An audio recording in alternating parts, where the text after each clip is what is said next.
do Natal. E o tema nosso hoje, o título melhor dizendo, é o sentido e o espírito do Natal.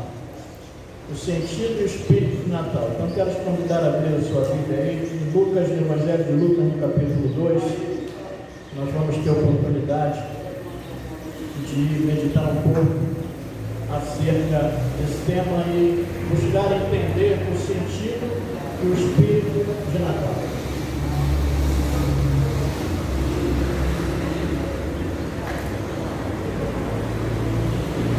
Enquanto alguns ainda abrem, vamos orar ao Senhor, curva a sua cabeça, feche seus olhos, vamos falar com o Pai. Senhor, nós queremos te agradecer pela oportunidade e o privilégio que temos de meditar agora na sua palavra. Fala conosco, Senhor, através da tua palavra, em nome de Jesus. Amém. Então, Lucas, no capítulo 2, a partir do verso 1,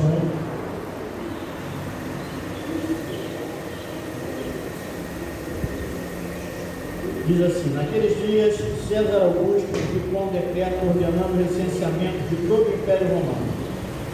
Este foi o primeiro recenseamento feito quando Quirino era governador da Síria. E todos iam para a sua cidade natal, a fim de alistar-se. Assim José também foi à cidade de Nazaré da Galiléia para a Judéia, para Belém, a cidade de Davi, porque pertencia à casa e à linhagem de Davi. Ele foi a fim de alistar-se com Maria, que lhe estava prometida em casamento, e esperava um filho. Enquanto estavam lá, chegou o tempo de nascer o bebê, e ela deu à luz o primogênito, envolveu em panos e colocou numa manjedoura, porque não havia lugar para ele na hospedaria. Havia pastores que estavam nos campos próximos, e durante a noite tomavam conta dos seus rebanhos. E aconteceu que um anjo do Senhor apareceu-lhes, e a glória do Senhor resplandeceu ao redor deles, e ficaram aterrorizados. Mas o anjo lhes disse: não tenham medo, estou lhes trazendo boas novas de grande alegria, que são para todo o povo. Verso 11: hoje na cidade de Davi lhes nasceu o Salvador, que é Cristo, o Senhor. Isto lhes servirá de sinal: encontrarão o bebê envolto em panos e deitado numa manjedoura. De repente uma grande multidão do exército celestial apareceu com o anjo, louvando a Deus e dizendo: glória a Deus nas alturas e paz na terra aos homens, aos quais ele concede seu favor. Quanto aos anjos, os deixaram, foram para os céus. Os pastores disseram uns aos outros: vamos a Belém e vejamos isso que aconteceu, que o Senhor nos deu a conhecer. Então correram para lá e encontraram Maria e José e o bebê deitados na manjedoura. Depois de verem, contaram a todos o que lhes fora dito a respeito daquele menino. E todos que ouviram o que os pastores diziam ficaram admirados. Maria, porém, guardava todas essas coisas sobre eles e refletia em seu coração. Os pastores voltaram, glorificando e louvando a Deus por tudo que tinham visto e ouvido, como lhes fora dito. Então essa é uma referência acerca do nascimento de Jesus. Nós vemos aqui em Lucas e vemos no Evangelho de Mateus. Aqui concentra na figura dos pastores, aqueles que estavam perto, que são avisados pelos anjos. Em Mateus, senta na figura de uns magos que vieram do Oriente, guiados por uma estrela.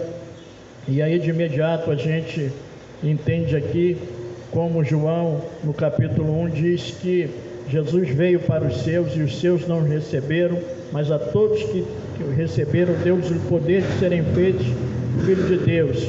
Ou seja, ele primeiro vem para os judeus, o seu povo, e também para nós, os gentios, aqueles que não são judeus naturais, aqueles que não nasceram lá. Isso é a primeira prova do amor de Deus para com o homem. Então, o sentido maior do Natal é a salvação da humanidade, nascimento de Cristo, o Salvador, como foi dito aqui para os pastores. Lá em Belém nasceu o Salvador.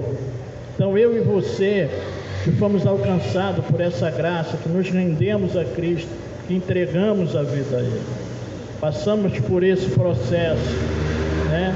Ele nasceu lá, ele nasceu fisicamente, Deus encarna lá, ele nasceu naquele momento, como é descrito aqui. mas ele continua nascendo a cada dia. Ele nasceu um dia no seu coração e no meu coração.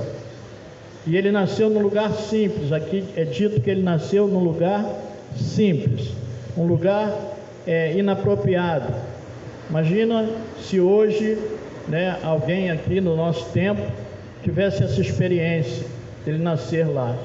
Agora é interessante, porque ao longo da história da humanidade a gente vê, e você talvez tenha conhecimento, e a televisão de vez em quando nos mostra, aquelas grávidas que não dá tempo para chegar na maternidade, aí é no ônibus, é numa viatura policial, é em algum lugar, não importa aonde nasceu, o importa é nascer.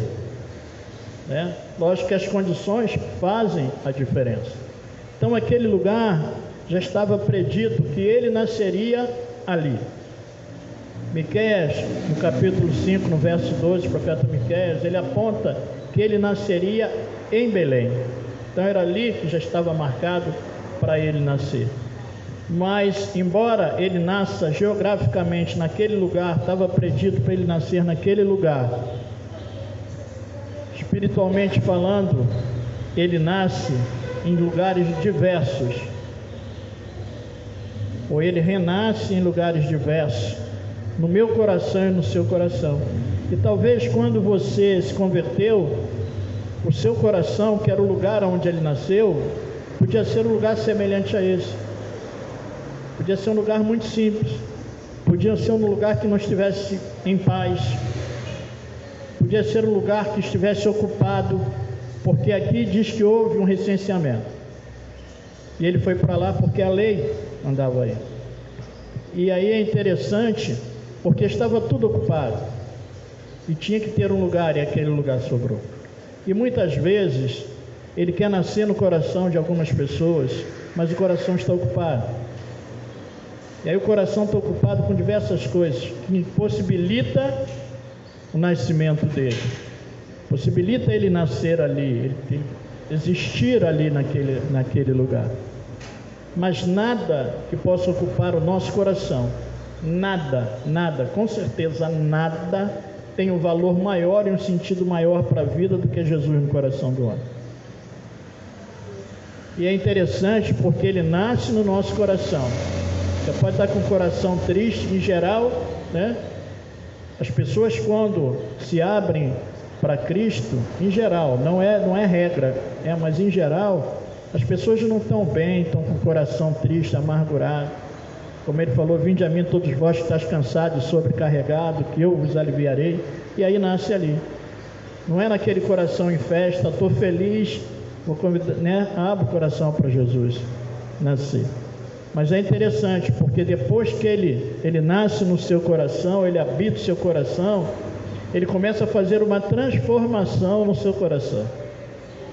E aquele coração que era triste, ele começa a mudar e ter uma alegria permanente, e uma alegria eterna, e uma paz eterna.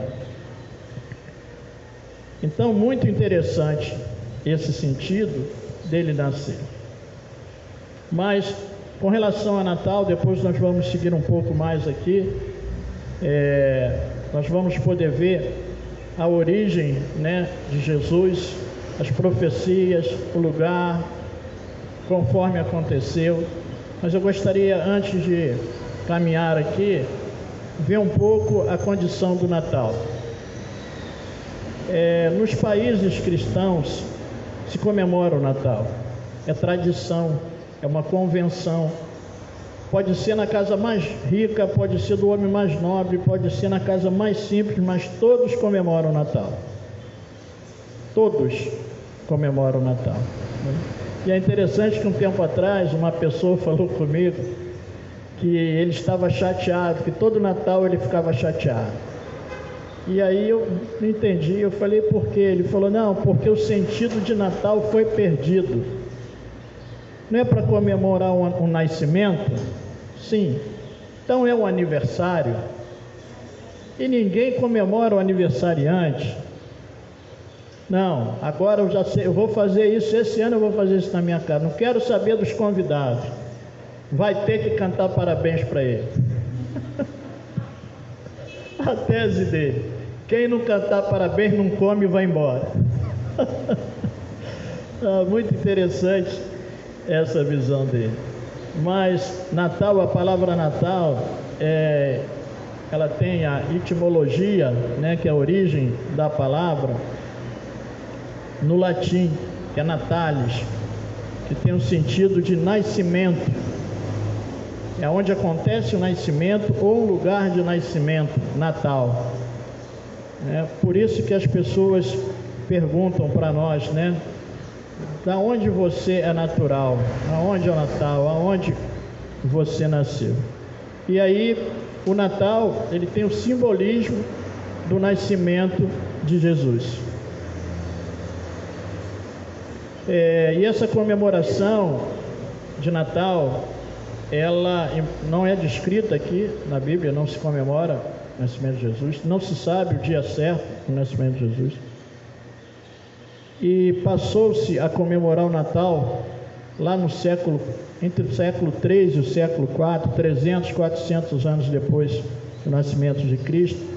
Um bispo, um papa chamado Július, né, subiu ao governo do Império Romano, um imperador chamado Constantino, que tornou o cristianismo como religião oficial do Império, e a partir daí, aquele que não se tornava cristão, ele perdia alguns benefícios, e era até muito mais uma questão de benefício do que uma conversão, era uma adesão do que uma conversão ao cristianismo propriamente dito. E aí ele estabelece, porque tinham festas pagãs, e comemorava-se lá no dia 25, tinha uma festa ao Deus Sol, que o romano comemorava, e depois eles mudaram lá do Deus Sol para um Deus chamado Mitra, que era um Deus persa, que foi adotado pelos gregos, que era um Deus que simbolizava a luz. E aí no dia 25 eles celebravam essa festa, porque tinha uma condição do Sol entre hemisfério norte e hemisfério sul, e que a noite ficava mais longa lá, né, para o hemisfério norte. Para o hemisfério sul, o dia ficava mais longo. E era interessante isso. E aí foi colocado, eles pegaram esse dia, né, os cristãos lá, esse Papa, ele pega, essa é uma das versões, ele pega e torna esse dia para cristianizar aquela festa pagã e para se aproveitar daquela comemoração que já acontecia ali. E é interessante que era o sol e o Deus Mitra, que era luz, né? Mas a verdadeira luz é que dá o sentido de Natal, e que é Jesus. E aí nós vemos na questão do Natal o Papai Noel, né? Eu costumo brincar com as pessoas: se você deseja muito um presente e esse presente ele é difícil, não pede a Papai Noel, pede a Papai do Céu, né? Papai do Céu é acima do Papai Noel, né? Então você está pedindo a pessoa errada. E aí eu lembro de um fato de um amigo, nós trabalhamos juntos, né? E a condição dele era muito precária. Ele me contou essa história com a mãe dele, o pai dele, e tinha aquela tradição de botar o sapatinho na janela, né? Quem botou o sapatinho na janela aí? Todo mundo aí botou o sapatinho na janela? Quem nunca, né? Botou o sapatinho na janela. Quem ficou vigiando o Papai Noel na madrugada aí? Mesmo não tendo chaminé, né? Ficaram lá esperando o Papai Noel lá, né? E é interessante porque ele viveu uma experiência traumática, coitado. A situação era ruim, tia Deus, e ele só tinha um sapatinho. E ele insistiu tanto com a mãe botou o único sapato dele na janela. E o que aconteceu? Roubaram o sapato dele. E aí ele ficou revoltado com o Papai Noel. Ficou revoltado com o Papai Noel. Aí falou: mãe, eu só tinha um, ele ainda tira o meu um, levaram o meu, Papai Noel levou o meu sapato. E a mãe sabiamente falou: não, meu filho, fica tranquilo, é porque tinha alguém que não tinha, então ele deu para quem não tinha, ele vai te dar o... né? E aí é interessante, porque se nós olharmos na história da nossa vida, quantos natais nós já passamos? Bons natais ruins, tem natais que foram marcantes para nós. Como eu falei, nós lemos um livro, e a experiência daquele autor, porque ele tinha rejeição ao Natal, é por conta do que ele havia passado na infância. E aí lá o autor trabalha o Natal passado, o Natal presente e o Natal futuro. E talvez nós possamos ter ficado marcados, Sueli, por um Natal que não foi bom, né? Você projetou a Barbie, né? A Soneca, vai falando aí quais outras bonecas. Fala aí, tia Deusa. Tia Deusa brincou muito de boneca. A Suzy. Quem dá mais? Quem mais? Quem? Bebezinha. Bebezinha. Oi? Beijoca. Beijoca, né? E aí, né? De repente você projetou aquele presente, aquela boneca naquele Natal e não veio, né? Você está esperando até hoje, né? E para os meninos, né? A gente projeta aquela bola, né? Aquele carrinho, aquela bicicleta, né? Tem um irmão nosso que eu acho que ele sempre pediu bicicleta, não é possível, porque ele desde garoto, Gênesis devia gostar de bicicleta. Como é que gosta de bicicleta, né? Eu imagino ele lá, né? Não, vou deixar você dar uma voltinha, mas só uma, hein? Não era assim? Aí depois se lavava tudo, guardava tudo, botava tudo na caixa. Todos nós vivemos essa experiência. E aí tem na figura do Papai Noel essa questão do presente e essa troca de presente, né? No São Nicolau, né? Aquele velhinho lá que caracteriza. E a história, pelo menos a versão que eu vi, ele era um bispo católico, Nicolau, e ele era um benfeitor. E aí, o que ele fazia? Aquelas famílias pobres, tia Deus, ele pegava um saquinho com moeda e botava lá na chaminé, botava nos lugares para socorrer, e dava presentes. E aí ele ficou marcado. E aí eles associaram a condição de dar presente no Natal à figura do São Nicolau, à figura desse bispo. E também ao fato de os magos, que quando chegaram até Jesus, levaram presentes. Então é uma referência. Então, a condição de dar presente ou de trocar presente é uma condição de afeto, é uma condição de amor, é a lembrança que você tem com a pessoa. E aí, dentro do título que está para nós, e aí a gente vê o espírito de Natal. Esse espírito de harmonia, esse espírito de paz que Jesus traz, esse espírito de amor, porque a motivação para ele vir, a motivação pela qual ele foi enviado, a gente vê no Evangelho de João, no capítulo 3:16, descrito que foi amor. Deus o enviou por amor. Para amar o mundo, Deus enviou. Então, o sentido do Natal é o espírito do Natal, o espírito que permeia o nascimento de Cristo, o espírito que permeia o objetivo, a proposta, o objetivo dele vir, a missão para que ele venha é o amor.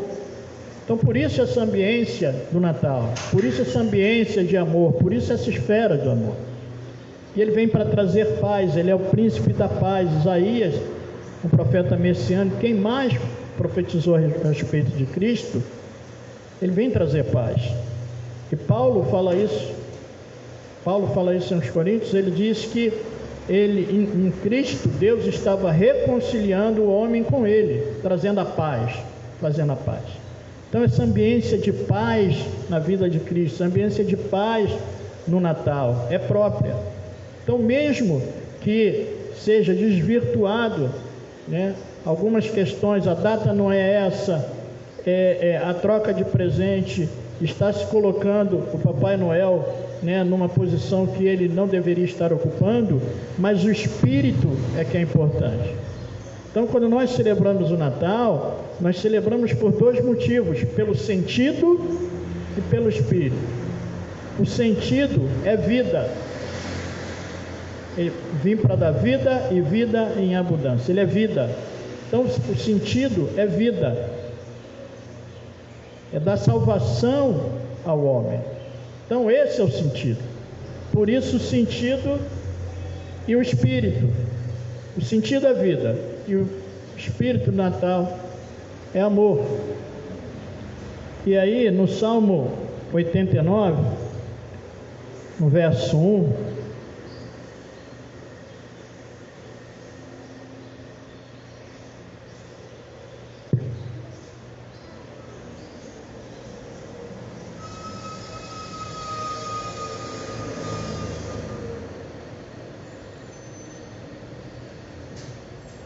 Salmo 89, verso 1, o salmista diz assim: cantarei para sempre o amor do Senhor, com a minha boca anunciarei a tua fidelidade por todas as gerações. Sei que firme está o teu amor para sempre, e que firmaste nos céus a tua fidelidade. Verso 3: tu disseste, fiz aliança com o meu escolhido, jurei ao meu servo Davi, estabelecerei a tua linhagem para sempre, e firmarei o teu trono por todas as gerações. Fiz aliança com meu escolhido, jurei ao meu servo Davi, estabelecerei a tua linhagem para sempre, e firmarei o teu trono por todas as gerações. E aqui ele está falando de Jesus, descendência para sempre, Jesus como descendente de Davi. E aí em Romanos, no capítulo 1, no verso 1, nós vamos poder ver a confirmação disso. Romanos capítulo 1, verso 1, o apóstolo Paulo diz assim: Paulo, servo de Cristo Jesus, chamado para ser apóstolo, separado para o evangelho de Deus, o qual foi prometido por ele de antemão por meio dos seus profetas nas escrituras sagradas, acerca de seu filho, que como homem era descendente de Davi. O seu filho, que como homem, descendente de Davi, como está escrito lá. E aí Miqueias 5, o texto que nós já citamos, diz aonde ele nasceria. Então nós vimos a origem, da onde ele vem, cumprimento da promessa, aliança que Deus faz com Davi. Nós vemos a origem. E agora nós vamos ver Isaías 7, profeta Isaías, capítulo 7, verso 13, nós vamos ver o verso 13 e 14.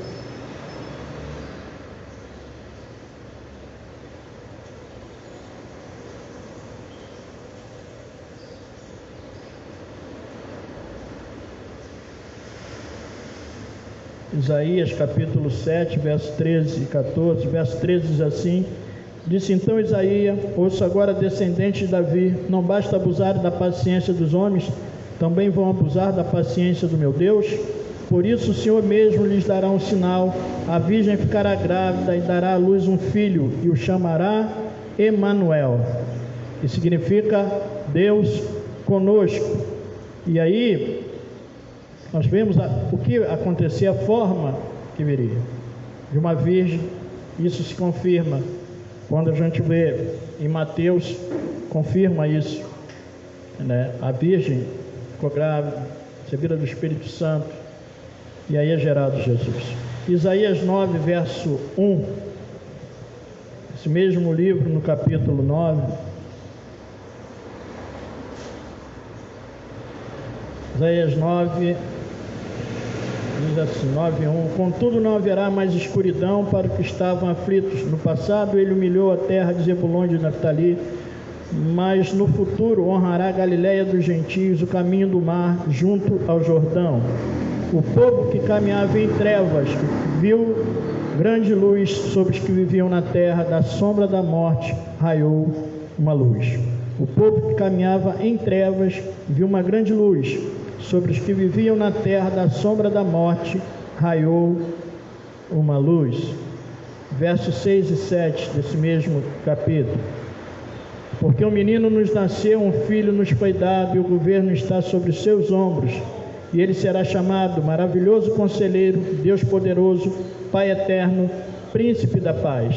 Ele estenderá seu domínio e haverá paz sem fim sobre o trono de Davi e sobre o seu reino, estabelecido e mantido com justiça e retidão, desde agora e para sempre. O zelo do Senhor dos Exércitos fará isso. Contudo, não haverá mais escuridão para os que estavam aflitos no passado. Ele humilhou a terra de Zebulon e a terra de Naftali.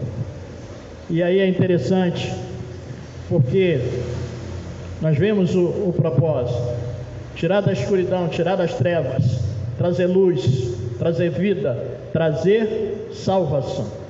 Então esse é o verdadeiro sentido do nascimento de Jesus. Esse é o verdadeiro sentido do Natal. Nasceu o Salvador. Ele nasceu. Ele nasceu.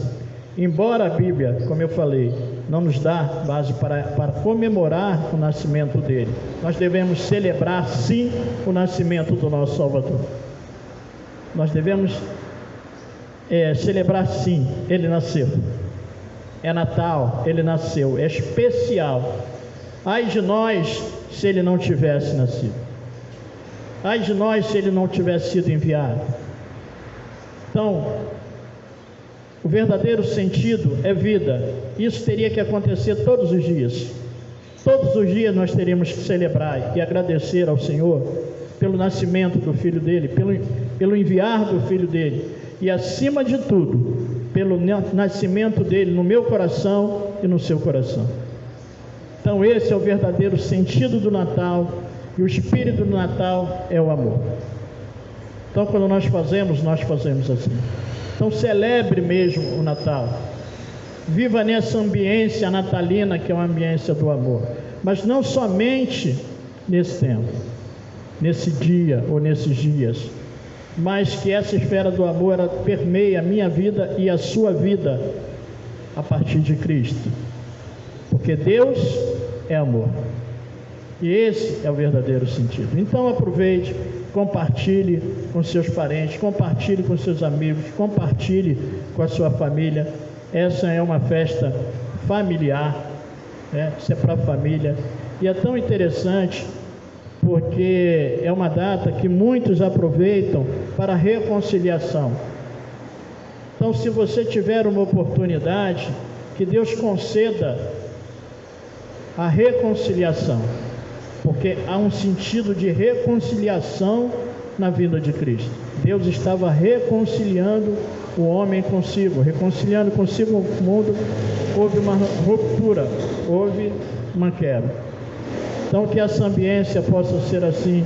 Que Deus abençoe a sua vida, que Deus abençoe o seu Natal, independente se o seu Natal vai ser farto ou não, mas que o sentido do Natal permeie na sua casa e na sua vida e na sua família. Amém? Então essa é a mensagem breve para nós de Natal. Vamos pôr de pé.